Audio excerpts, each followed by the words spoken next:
All right. Thank you, everybody, for joining us. I think we've got our participants kind of popping in now.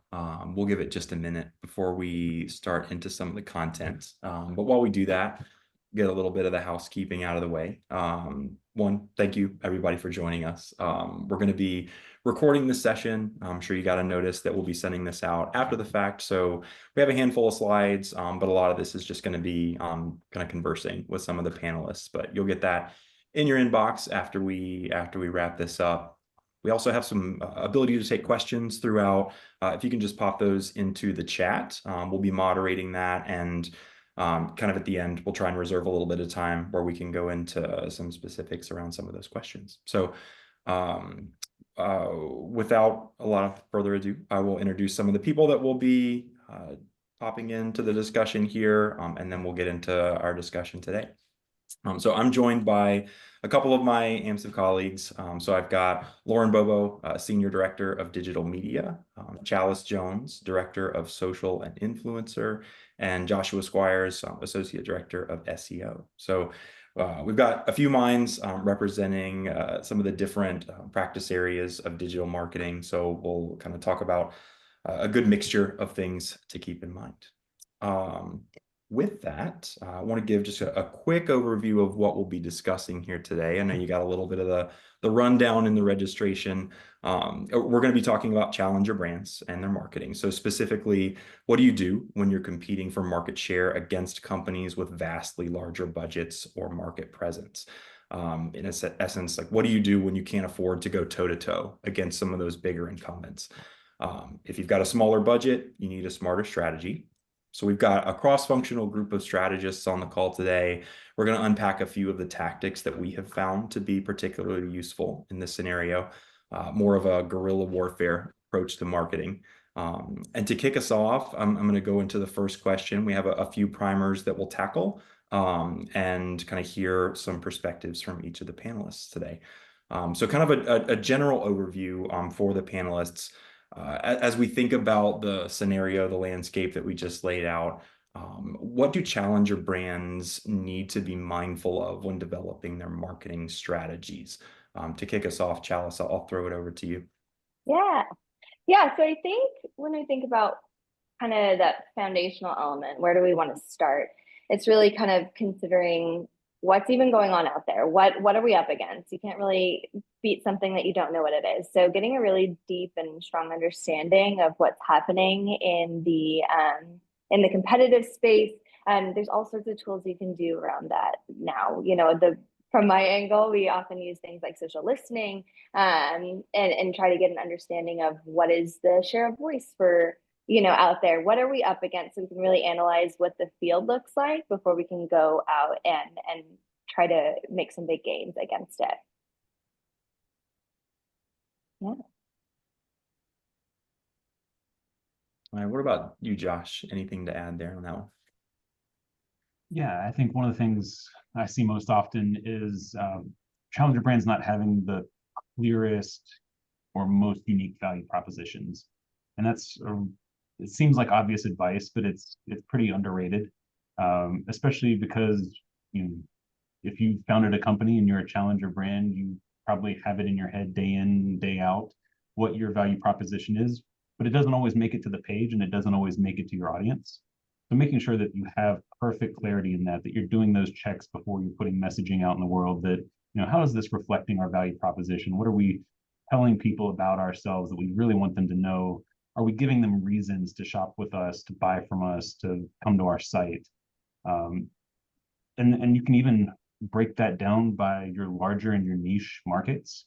Larger audiences, really, you're just trying to peel off a couple of users here and there from the bigger guys. And in those cases, typically okay to have a pretty similar value proposition, right? But for niche audiences, adding that specificity, really knowing where you fit among people who have businesses like yours, really makes a difference. So spending that time on messaging and value proposition and sort of filling out that matrix of how we're different in our space and in adjacent spaces, really great way to gain more attention, get more clicks, really actually reach your audiences. Yeah, so Yeah, Chalice made the point about competitor research as we right. go here and just general audience research. So as you think about value proposition and the way that it starts to represent itself in your maybe your keyword strategy or your targeting, I guess, how aware of or sensitive to what the big incumbents are doing do you need to be, or maybe how do you contextualize what they're doing in terms of their value props versus where you start to map yours, not just in terms of differentiation, I guess, in terms of how you try not to kind of go head to head with what they're doing. Yeah. I think that there's a handful of things there, right? I think it's not just understanding the depth of the competitive landscape, but understanding your audience deeply too, and then the intersection of those two things together. Those things coming together is what really creates that value proposition and something that allows you to differentiate, because it's not just here's maybe how our product's different, but here's how we're relating with our audience differently. Hmm. Yeah, I like that. And when we talk about audience, audience is such a key part of this entire conversation. If you are competing with a brand that is going to outspend you, you have to outsmart them. And the number one way to do that is with your audience. Being Yeah. so precise about who you're targeting, not targeting these big blanket buys, not hitting everybody out in the universe, hitting the people that are most likely to be in market, hitting the people that are most likely to be hand raisers in ready to buy your product, ready to learn more. And the way to do that is just by using a very tactical science approach to your audience, making sure that you are using all of the tools that you have at hand, social listening, first party data. If you can grab those email addresses about, a prospect or even your own customers to model off of, it's the number one way to make sure that you are hitting the most likely prospects versus wasting dollars that you maybe don't have compared to a larger brand who might have more money to throw at a problem. So making sure that we are being as precise as possible with our audience targeting to make sure that that value prop is getting to the right people and we're not wasting dollars there. Yeah. What about a company who, I guess, challenger doesn't necessarily connote a startup, but maybe what about companies that don't have that first party data already to lean on? Like you mentioned, email addresses. What are some of the things that they might consider as they're kind of figuring out where to start? Yeah, there are so many data providers out in the world these days that are so sophisticated that can model data. Plenty of providers can help with that, but just kind of starting with some signals. What do you know about your audience? What sort of behaviors are they doing? And even just going off of what their browsing behaviors are. What sorts of websites are they visiting? What sorts of content are they consuming? What locations are they visiting? That can help identify whether or not they are going to be interested in what you're offering them. Mhm.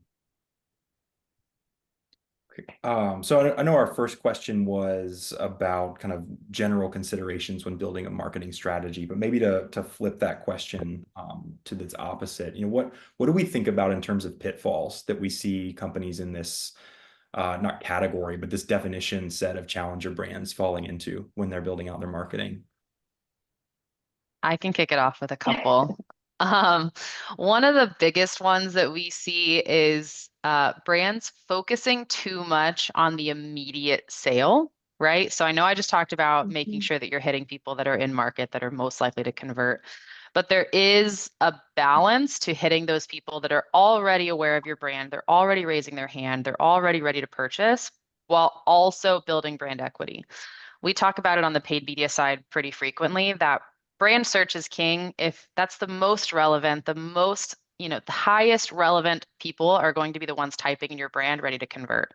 But if they don't know about your brand, they're not going to search. You can't just rely on brand search. You got to tell them to search. You got to use all the tools to make sure that they are Yeah, searching. Otherwise, they're never going to know to search for your brand. So yeah, balancing the plays in that regard. And we'll talk a little bit about it in a minute about how you can still be very surgically precise with your audiences, even on a big awareness buy, but just making sure that you are balancing that. Otherwise, if you get blinded by the immediate sale, the CPAs, those down funnel things, it will, the overemphasis on the short term will kill you in the long run. and I think that's something that we see when we're looking from a holistic, specifically digital marketing angle, when we're just trying to ask somebody to do something so specifically, we're really missing all this opportunity. And if we think about it on the broader scale, there's all these ways you can still be surgically precise. You can still be targeted. You can still capture those people that are most likely to be hand raisers, outside of also things that you are paying for that targeting with as well, right? We can go and get a deeper understanding with that data of who these audiences are, where we can be with them, where can we meet, what platforms are they on? Again, kind of from my angle, like where can we go speak with them? Are there certain platforms we want to be engaging?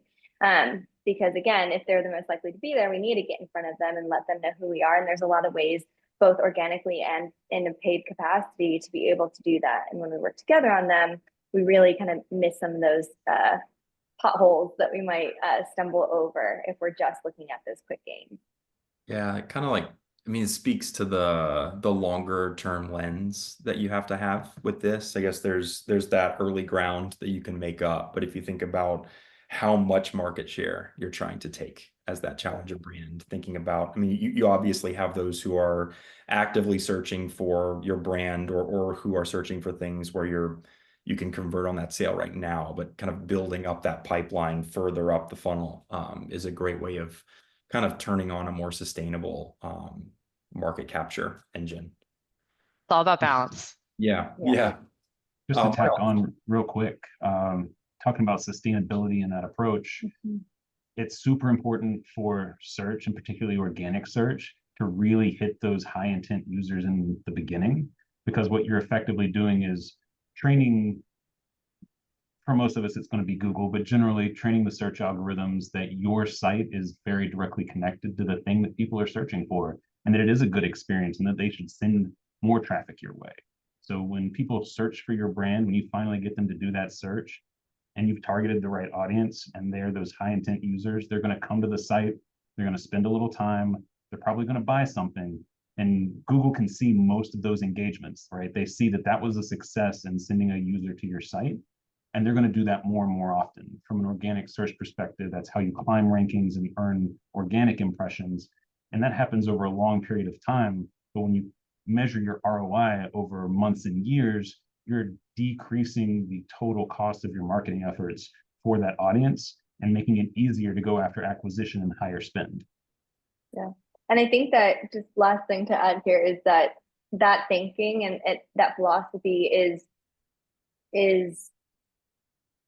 it feels like channel agnostic, right? Even in this, with how everything is moving today, with the increasing changes on social platforms to be search optimized and social search, and so many people starting their purchase journeys there, we have to be considering that on all of these platforms, right? They're not just conversion places, but we have to be providing that entire funnel experience everywhere we are.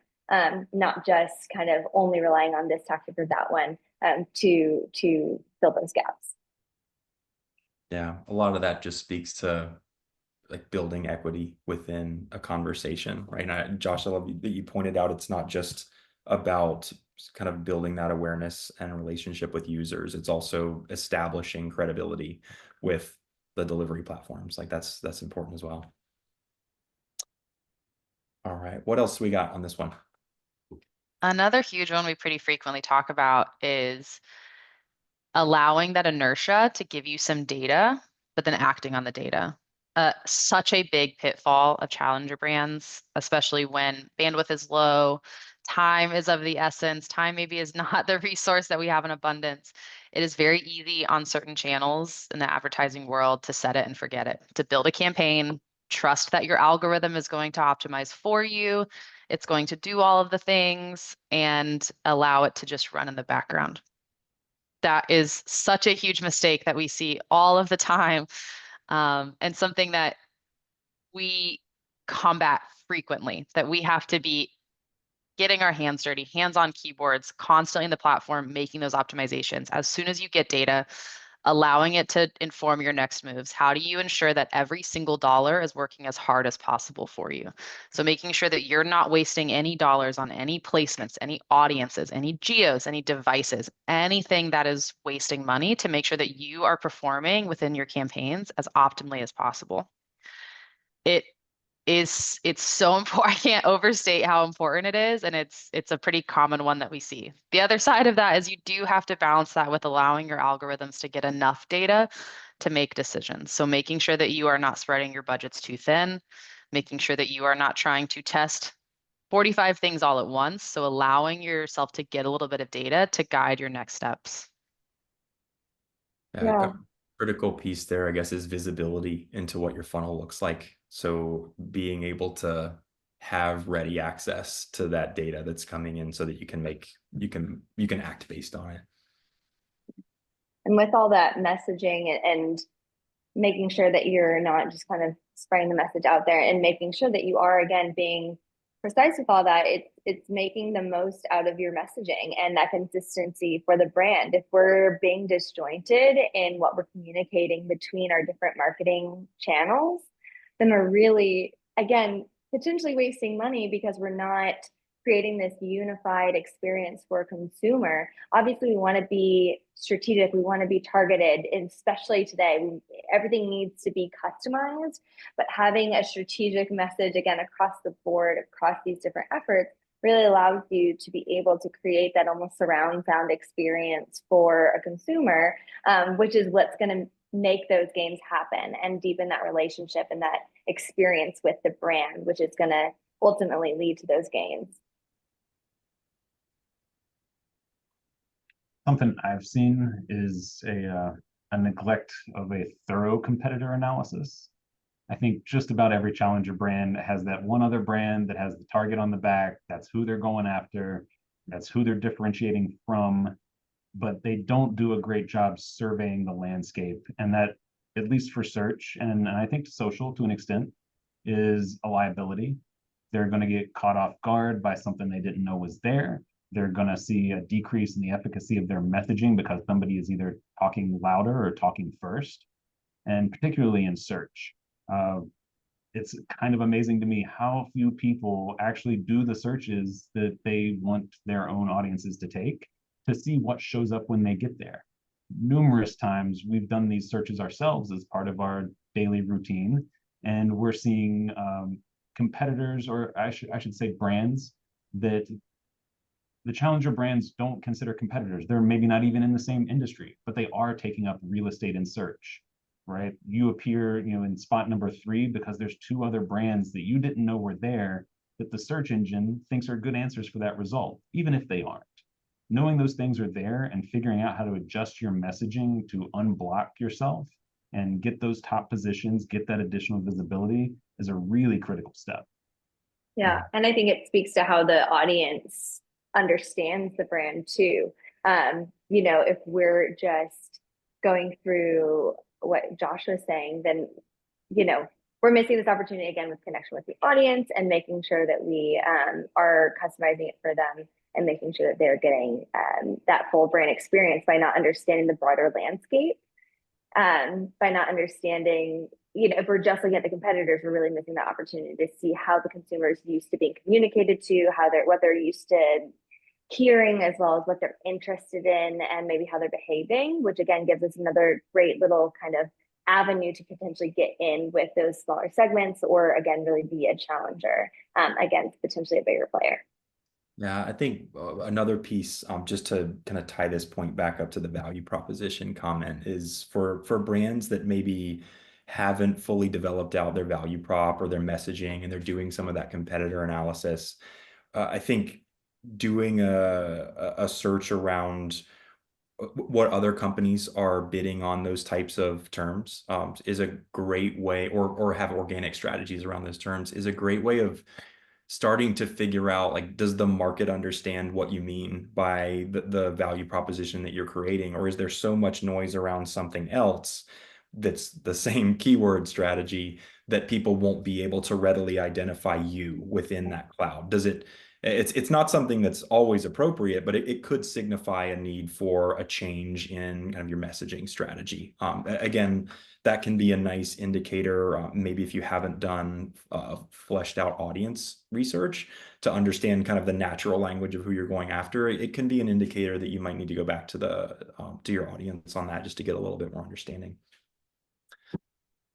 All right, two good discussion points. We've got a couple more to go. So we talked a lot about kind of a balance, and I think these next two questions are going to take us further into that. So if we think about needs that challenger brands have, we've already talked about how there's awareness gaps, there's brand equity gaps, there's lower funnel just sheer sales gaps. If we think about their market share, how do we think about how brand awareness and brand equity factor together? So how should challenger brands consider approaching the market if they have no awareness or brand equity to kind of build off of? What's their starting point look like?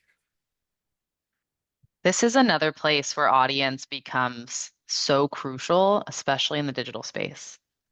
So when we think about what historically were awareness buys, they were these big, broad buys that were just hitting every single person in a particular moment of time. It was billboards on the side of the highway. It was television capturing somebody watching a live sporting event or the local news that night. It were these big, broad buys that were just going for impressions. These days, especially for a challenger brand, it is of the utmost importance to still be surgically precise with that audience when you're doing these awareness buys. So what that looks like in actuality, it's instead of doing a large television buy to all of the local news stations in the area, it is instead going an audience first approach on connected television, where you're able to hit a very specific audience wherever they're consuming content on connected television.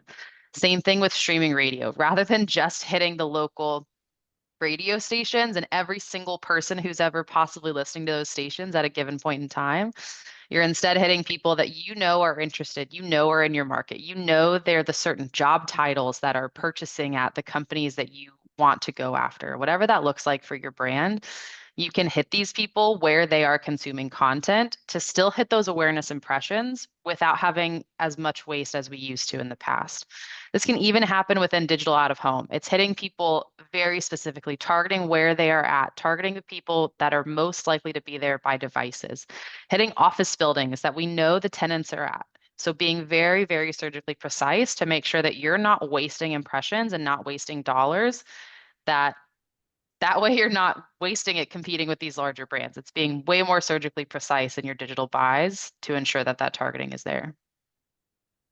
So you said waste, and I think the other place I see it getting wasted is they do these like really like well thought out strategic awareness buys, and then they send them to the homepage, right? It's such a miss, and it's only a miss because homepages are very rarely optimized to multiple messages, right?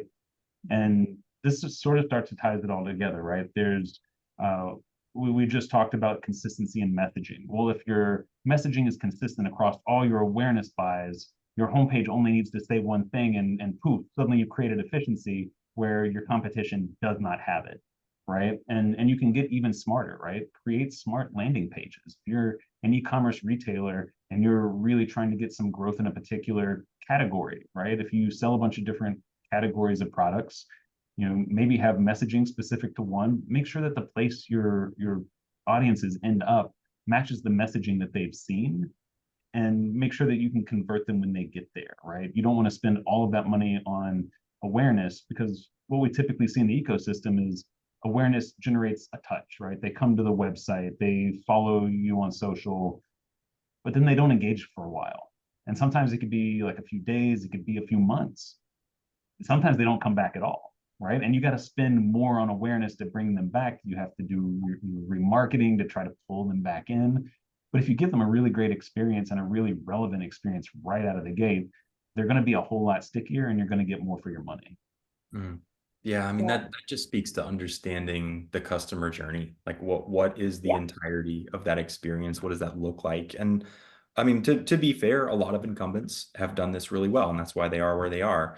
But they don't all do it really well. And I think one of the points that we kind of kicked around in our early discussions with this is in thinking about creating, maybe differentiating on the customer experiences, Mhm. are there places where your target audience is underserved by that incumbent? Maybe the incumbent is treating a larger market than you, which means it's a more diluted market, which by way of that means maybe their value proposition and their experience is a little bit more diluted. There can be an in there. If you think about sharper solution focused messaging, if you think about a less cluttered experience, maybe your site isn't as large because it doesn't have to account for as much content or user variations. It's great ways to think about improving the experience there, but you have to be intentional from the beginning about how did we get them, where did we send them to, and then what are we going to do about that after the fact. That starts to kind of tie all of those pieces together. Yeah. I feel like there's some really interesting ways to understand if there are some of those, again, gaps or opportunities to speak to somebody that's maybe not getting the message in the same kind of with the same kind of power that maybe some of those leading brands might be using. Things, I think one of the coolest things that we've done for some clients has been again, using a tool like social listening. There's lots of other ways you can do it as well, but just using this as an example, really understand what it is that your consumers talking about, right? Not just what they're saying about your brand. It's definitely a great use case of it, but when we're trying to actually follow what your target consumer is maybe talking about, what their pain points are, what are the Reddit threads, what are the forums saying, what are the conversations and the questions that they're asking, to be able to have really, not just looking at the trends of the broader, kind of zeitgeist, but rather what is this target group, really what's their current pain point? How do we create an experience and a touch point or a talking point or a solution that directly applies to that to capitalize upon those unique needs? It really, again, allowing the consumer to feel understood, heard, that people buy solutions to their problems. So when we really identify and connect with the problems that they're having with consistency and with relevant timeliness, we're able to, again, to what Josh is saying, have this really provide this great experience for them that reduces waste overall, because we've already kind of snuck in there and been like, oh, we understand you. I'm going to tack on just a tiny bit more because we've sort of touched on it, but we haven't spoken directly to it. And I think that's measurement. And we tend to measure by platform, but as soon as there's a platform handoff, right? As soon as somebody goes from social to the website, as soon as somebody goes from email to the website or from the website to email, suddenly that path gets broken off. And what we tend to find, especially at the bigger players, and this is where a challenger brand can break out and get an advantage. Large businesses tend to be highly segmented internally, right? Marketing channels don't talk to other marketing channels. Yeah. Everyone's watching their own numbers and not paying attention to how they interact with the other channels. So again, following that user journey, being able to trace it end to end and find where the inefficiencies exist is much harder for them. And if you start that habit early, if you build that into your company's genetics, then you're always going to be great at it. You're always going to have fantastic insights, and you'll always know how to iterate and improve. And for a challenger brand, iteration and improvement early on is one of your fastest paths to success. Find what doesn't work, make it better, move on to the next. And we see that a lot, particularly on the organic side, because I think the perception is, well, organic is free, right? You spend some money on it, but it's quote unquote free. But you should be measuring ROI across all of your channels, right? Mm-hmm. And you can't measure that if you can't see that. And one of the things I see is not just getting from platform to platform, but even on site, being able to follow the user journey through the site end to end is a challenge for some folks. And early brands aren't going to have access to heavy duty, reporting platforms. Some of the free stuff is even kind of hard to use. If you are someone on the call that had to live through the GA3 to GA4 transition, I feel your pain. None of it makes any sense, but we do the best we can. One of the best things you can do for yourself is have a smart website architecture. Keep it simple, but think about the data points that matter and build your site to match those data points. One of the best insights we get is being able to break things down by categories, subcategories, and see how user interaction differs between different sections of the site.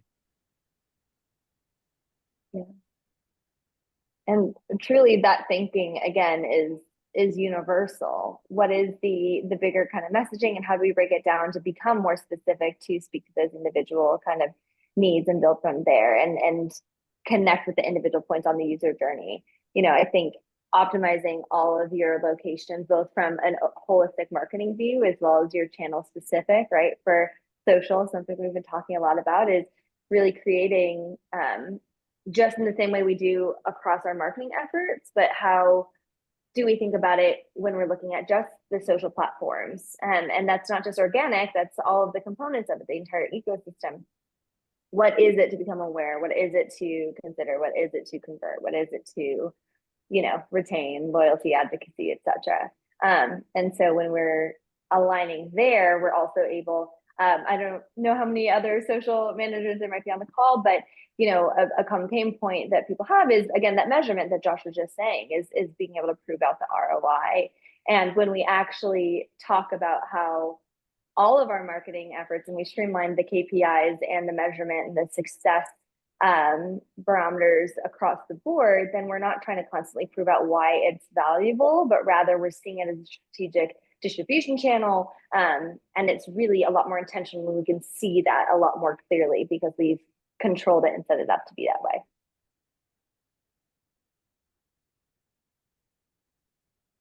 All right, what else do we have on this one? I think the only other consideration that I kind of want to bring in is this kind of piece of credibility as well. Leveraging your audiences. I think, again, when we're thinking about when we have dollars to do something versus when we don't, or maybe it's just how many dollars, there's so many different ways you can go about it. But we've kind of talked about brand experience, user journey. And one of the things that can become a block for some people is I kind of call it like our as consumers get smarter, our internal brain ad blockers that we have going on, right? We see it and we just can kind of sniff it out at any point as consumers. And so what are some of those ways to kind of permeate that without just maybe getting louder or more aggressive? And I think one of the things that we'll leverage a lot that we've seen be so successful when we're not just seeing it as a singular channel tactic, but how it impacts the entire marketing experience is using influencers, and not just influencers in the traditional sense of I'm compensating this individual to speak on my brand on behalf, but both your them, but also your internal influencers, your team, your staff, your experts, your SMEs. How do you put them up on a playing field and on a pedestal to really have that voice and give them a megaphone? Because at the end of the day, whether it is something that you're compensating to do it or it's somebody internally, what you're doing is, again, putting a face to a problem. You're creating a relationship and a connection. And again, as we continually grow in our smarts as consumers, we really are looking for that authenticity. That's like the buzzword of 2023, 2024. And forging those actual connections, because there's so many options out there. When we have somebody that actually makes us feel heard and understood, that we resonate with or that we recognize ourselves in, we're able to actually, again, make some inways into those individuals. So it's really helping with that, not just awareness, but building that equity with a brand through another individual. I love the idea of using your internal experts to bridge that equity gap when you don't have it for the brand yet. I think there's a huge value in assessing, like back to our first question of like, what do you consider when you're building a strategy? Assess what you have in-house. What resources do you have in terms of expertise and I guess expertise in the field, but also just capabilities of creating content. I think like you hit on the authenticity piece a lot. I think finding ways of making those SMEs the vehicle for your messaging can allow you to enter a new market with some kind of assumed credibility that maybe or authenticity and credibility that new brands don't always get. It's harder to earn that without proof. People who have their own credentials and expertise, they can help you get some of the shortcut to that path. Yeah. And I think that it's really important because as, for those marketers that are really kind of vertical agnostic, you have to be able to kind of consider that that's something that consumers as a whole are looking for. So what is the version or the flavor of it that makes sense for your business? Yes, of course, some of the, beauty influencer isn't going to make sense in your financial wellness category probably. But, that doesn't mean that authenticity, connection, and kind of that human personification of it isn't going to not work for you. Yeah. So I often think of like social and paid media when I think of influencers, but what about organic? Like how do those start to play a role in organic? That's a In good one. organic, it's more about what we would call thought leadership. Yeah. So thinking through who's got the best voice to articulate the things that matter to our audience in a visible and engaging way, something that feels authentic. Going back to the point about finding internal influencers, someone in your company has a voice, right? And a good one, and can articulate it. They know the business, they know the audience, and they have feelings about what it is you do as a business. Find that person, like, even if they're in the rough, polish them up, get them out there, get the messaging out. And there's so many platforms to build off of. And I think a lot of folks want to start with blogs. I think that's been like traditional approach for close to 2 decades now. And most marketing agencies will come right out of the gate and say, well, you got to have a blog. You don't. You know what? You don't all have to have blogs. Medium is a fantastic resource for that. LinkedIn articles. You can be really strategic, but pick a platform or two and be consistent and be visible. And again, targeting your audience. Content marketing is where most people drop the ball on thought leadership. And for a lot of brands, thought leadership is powerful enough that it is a thing that if you're not pursuing it now, you probably will need to at some point, because it becomes a big differentiator. So making sure that you're, finding authentic people with authentic messages that line up with your value proposition, be on visible platforms, be where your audience is, and then properly market that, right? Start a newsletter, capture those emails and, bump that content up via email, or, send it back out in social, reshare it. These are valuable uses of your time that I think a lot of early stage companies pass up. Yeah. And I think that and Josh can probably speak about this more eloquently than I can, but even when you think about some of those foundational kind of SEO principles of EVAT and really kind of pushing that message forward of expertise and authority, awareness, right? Influencers and internal, external, whatever that is, are great voices to have. That is that going to necessarily impact your SEO performance? There's not been any, as far as I know, any direct kind of correlation about that yet. There's, theories, etc. But it's still about, I think, setting this really great scalable foundation for you of thinking that way, of identifying that deeper kind of, again, connecting the expert to a person, whether that is, again, in a social channel, on your site. And those same principles, I think, apply across the board. Yeah. So I guess we're going to move on to our last prompt here. We've talked a lot about balance and kind of decision making when you can't do it all. I guess this last one in some senses feels like the biggest challenge to solve.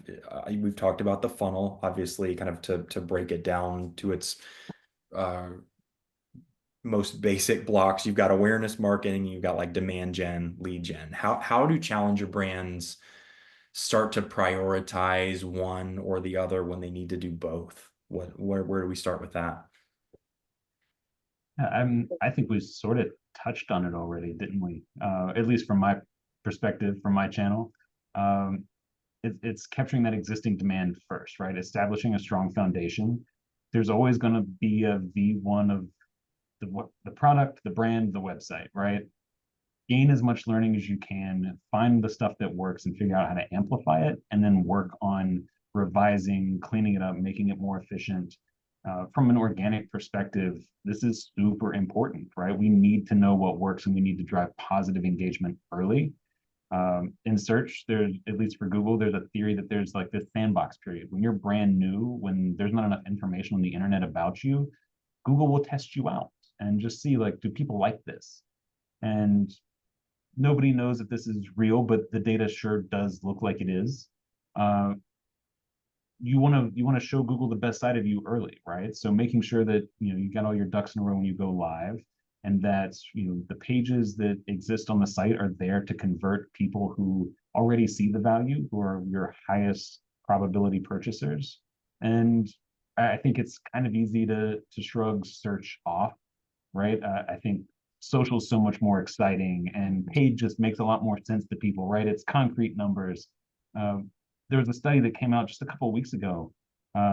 Search engines refer traffic to websites more than anything else on the internet. I think it's like 75% of all search traffic comes from search engine, or 75% of all traffic to websites comes from search engine. That's a lot, right? That's going back to ROI. Start there. That's the largest audience. That's your best shot. And if all you're doing is building a website and focusing on that initial functionality, and that you're getting those sales early on, then you're already doing what you need for search, and you're building that strong foundation there. 10 years from now, that foundation is going to pay huge dividends. Yeah, I guess I'll just tack onto that. This is more of an audience specific comment, but search is obviously huge, inarguably a really important channel for brands looking to enter a market. Social is creeping up with younger audiences. So in terms of kind of where people go to get questions answered, if you look at Gen Z's preferences, they're going more to TikTok over search. YouTube is a huge channel for finding information. So I guess when we think about search, like social is almost starting to get lumped within that conversation. And that's why, Chalice, you mentioned earlier, social search earlier. I mean, it's critical about like where your brand is being found, or not your brand, where people are going to find things related to your brand. And that's where you can kind of plug yourself.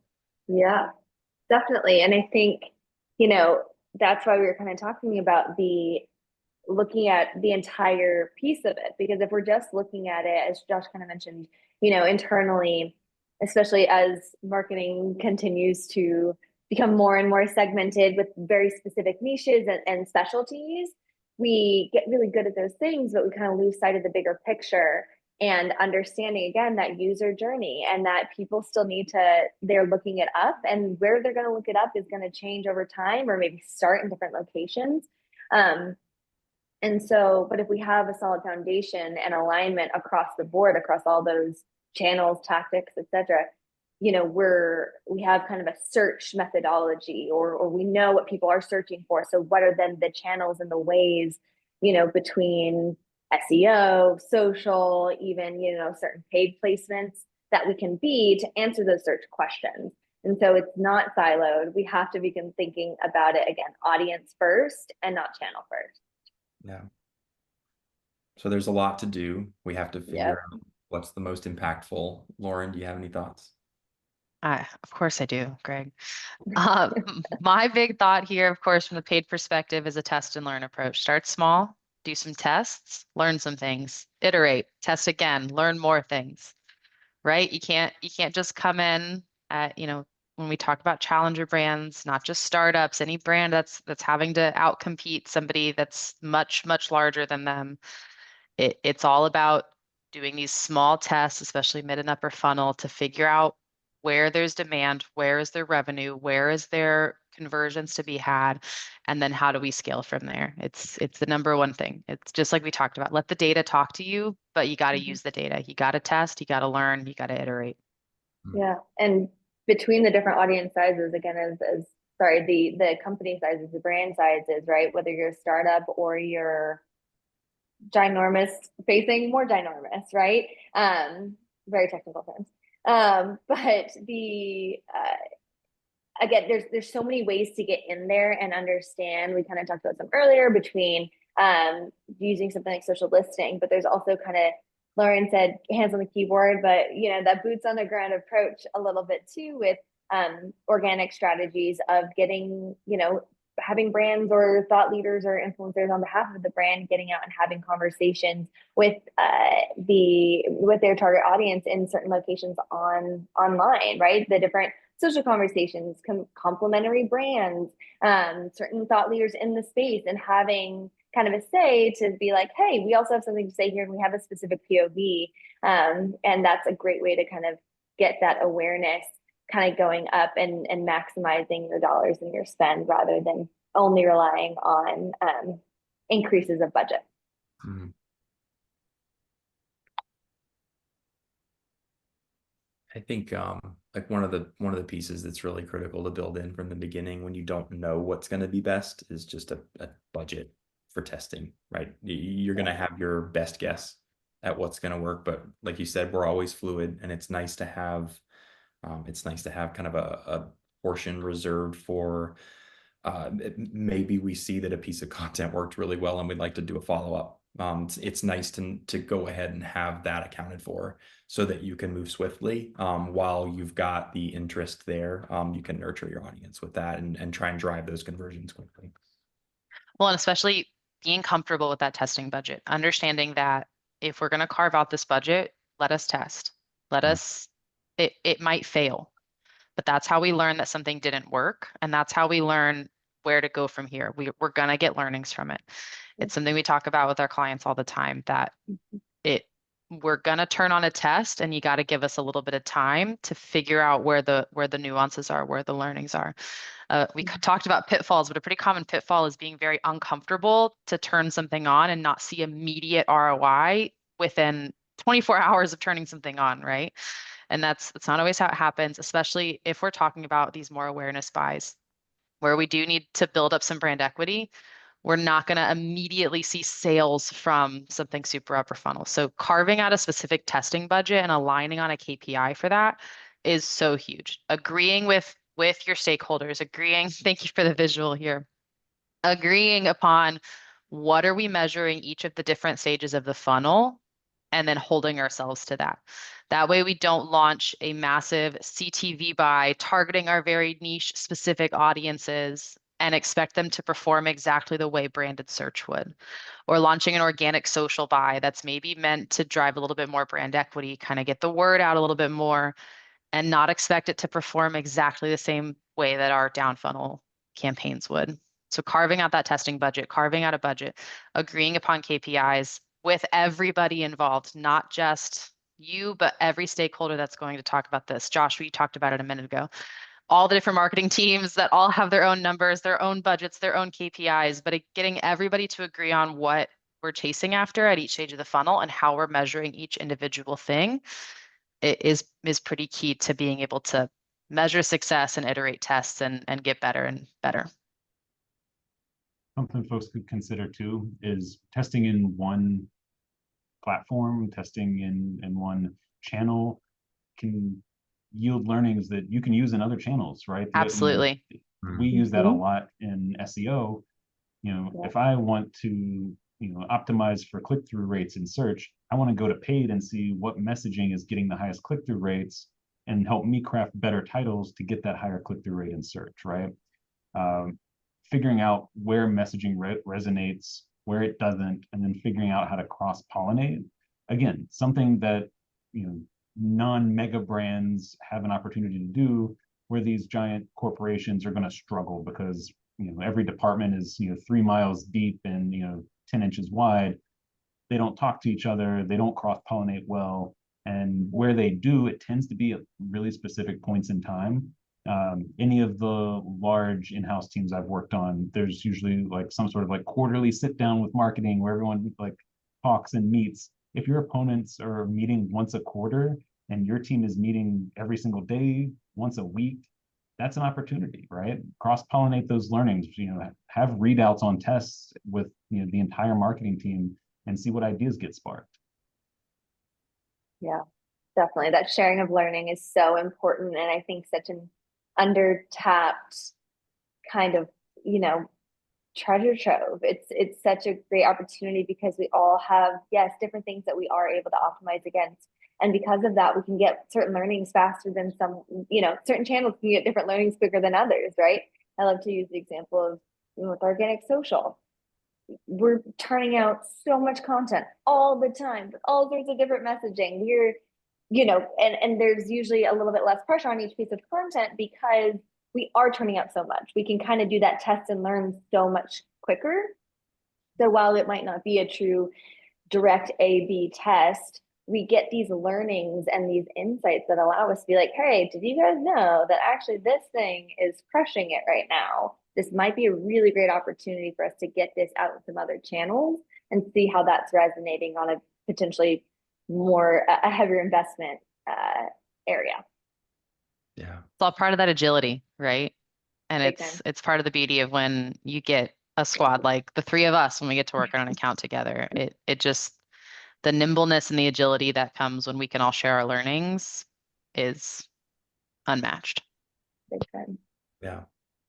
So this has been a fantastic discussion. We're not quite done yet. I want to run through kind of some takeaways and then we'll answer just a couple quick questions. So a few things that I heard here as we're thinking about this, and I guess one of the pieces I want to make sure we hit on is that challenger brands can be essentially any company. It doesn't matter, even if you've got more market share, if you're getting outspent by another brand in your category. Maybe you're just getting outspent on one channel. Maybe you're getting outspent holistically across the board. Good things to keep in mind. So number one, identify those really specific high propensity audiences, a great way to maximize your return ratio. Number two, building out that clear value prop and your content strategy. So kind of laser focused around what words, what types of audiences get us the best return, the most amount of revenue. Number three kind of blends those together. We don't want to waste our money elsewhere, at least not in the immediate present, right? We want to make sure that we are focusing those dollars on the stuff that's going to get us the most back. However, little caveat there is it's critical to have a long lens on it. Like what happens when you start to generate that groundswell? What's the next tactic that you layer on?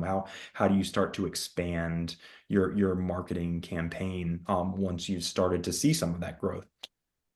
Number four, measurement structure to look at your full funnel health. So as we're thinking about this plays into the next point too, as we're thinking about a balance between upper funnel and lower funnel, if we think about a balance between how much we can spend versus what we need to do organically, it's important to have visibility into the data across the funnel. Again, that's how you see what's working. That's how you see if your test is working. That's how you see where you need to start to respond and focus your efforts a bit more. And then lastly, we talked a little bit about influencers and how they touch a lot of these different paid and organic channels. It's a great way, especially if you're lacking in equity, authenticity, credibility within a space. Influencers are a great way for you to start to tap into some of that established equity and credibility. And keep in mind that those influencers aren't always outside your organization. Sometimes they can be your own employees. So I hope I captured that pretty well from the rest of you guys. I guess now we want to open it up just to answer a couple quick questions. So number one, I've got it up on my screen here. What tools or methods can I use to identify a hyper-targeted audience category most likely to buy?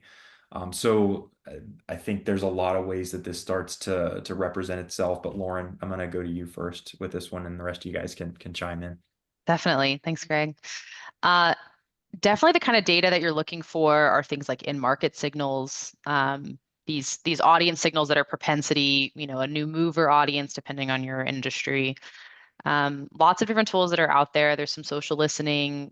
We've got some partners that we partner with to get that sort of data, but also taking your first party data and modeling it out is a lot of the value that some of our clients get from our exact audience science platform to take kind of those propensity signals, those in-market signals based on what people are browsing on the internet, what kind of content they're consuming, what actions they're taking in the real world, where they're swiping their credit cards, all those different signals, what locations they are visiting are really where to focus in that. And partnering with somebody like Amsive can be a great tool to use that audience science technique. On the search side, we're a little more old school, and it's a very hands-on approach, but I think it's super transparent. We're looking exactly for what people are typing into search, right? And keyword research tools have been around forever. There's a billion of them now. You know, some folks might recognize names like SEMrush or Ahrefs. There's plenty out there. They all do it slightly differently, but really you just want to like start looking at what people are searching. So if you're, if you're selling Nikes, drop Nike in the search box in the keyword research tool and see what kinds of questions come up. More and more tools now have a filter that actually finds questions that people type as opposed to just keywords. So the tools actually now filter that list for you. And then take the time to look for what looks like somebody who's ready to buy. Is this a question I would ask if I am trying to narrow down my options to make a purchase, right? And usually the signifier is more words in the question, more modifiers specifically, right? Am I looking for black Nikes in a size 13, right? Like the more detail in the query, the more likely they are to buy. And that's really the easiest path. And you can get the same data out of paid keywords reports. We do that all the time. I personally love to match the two. And where I have paid data on some of these search terms, compare click-through rates, and then look at my organic click-through rates for the same keywords on our website and see what's the difference there. Where can I find some efficiencies that maybe don't exist? I talked about like optimizing title tags. Case in point, right there. Do we have great messaging in our PPC, but it's not so great on our page title tags, and we just need to dust that up? Great way to find direct insight and find the exact thing people are searching for.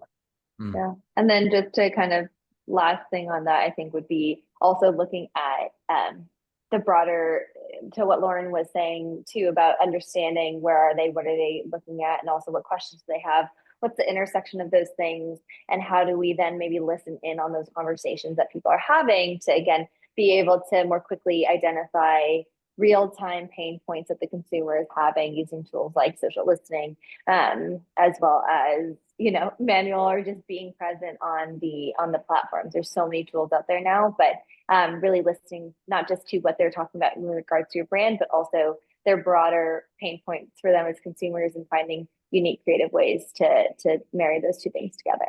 Yeah. I think we've got time for one more. Chalice, I'm going to throw this next one to you. So we talked about balance, we talked about measurement and thinking about the funnel. As brands are thinking about how they evaluate the success between upper funnel, mid, lower funnel, what are some of those metrics that we find most meaningful? Yeah. So I think the most meaningful thing overall is alignment by channel. And I know that's not a direct answer to your question, but making sure that across your channels, we all know what it means for us to, what our awareness metrics we're gauging against. So we can say we got to do a big awareness push. Everyone's going for reach and impressions. These are broad strokes, but kind of understanding that. And while it might feel simple most of the time, we might not be operating that way. We're gauging our success very differently and optimizing toward what we're being held to. And that's going to create a lot of discrepancy between those opportunities for efficiency and optimization. And so that alignment is really important. And then mapping those really to the consumer funnel as well, the consumer journey. Where in their journey are they going to be kind of in these different stages? How does our content align with that? And how do we map that to each of the channels and what that means for them specifically? So it wasn't a spot on answer to your question, but that's what I would, better ability to interpret the data as it's consistently compared across. Yeah, and as it suits what you're trying to accomplish, rather than saying this is what the metric is for this effort. This is what we're trying to accomplish. This is how we're going to define success, and everyone's going to be marching to the same beat at the same drum. Yeah. Anyone else have thoughts before I wrap us up? Yeah, we'll throw out some hard metrics. I definitely spend a lot of time looking at hard metrics for upper and middle funnel content, for lack of a better term. Upper funnel is awareness, but awareness is useless if you can't re-engage them. So we want to look for metrics that are going to be some sort of signifier that we've earned the ability to re-engage this person, right? getting them on site, we want to look for like site interaction signals. Adobe and Google Analytics both have an engaged visits metric, percent engaged visits, those sorts of things. And what they really do is they sort of combine a couple of different things like bounce rate and time on site. And those are useful, right? If somebody hits the site, leaves 3 seconds later, that wasn't a meaningful engagement, right? We're not really getting traction there. But if somebody comes and hangs out for 30 seconds to a minute, they probably read some stuff. They might have scrolled the page a little bit. But really, you want to focus on getting some concrete action. Things like a video play and getting them to watch more than half of the video, getting them to submit an email so you actually have a method to get back in touch with them, looking for some sort of interest signifier, and then calculating what percent of our visitors are actually engaging with us with the things we need them to do, and keeping track of that. And I think that's relevant for both the upper and mid funnel, right? You want to create an action on the site that allows you to either re-engage with them or further engage with them. Yeah, no, that's a good point. Thank you all for your thoughts. I know we're right up here on the hour. Thank you to our panelists for joining this discussion and weighing in with your expertise, but also all of you who attended. Want to thank you guys for joining us. Just a reminder, this was recorded. It will be sent out after the fact, so you'll get this if you want to go back through and look at anything you missed.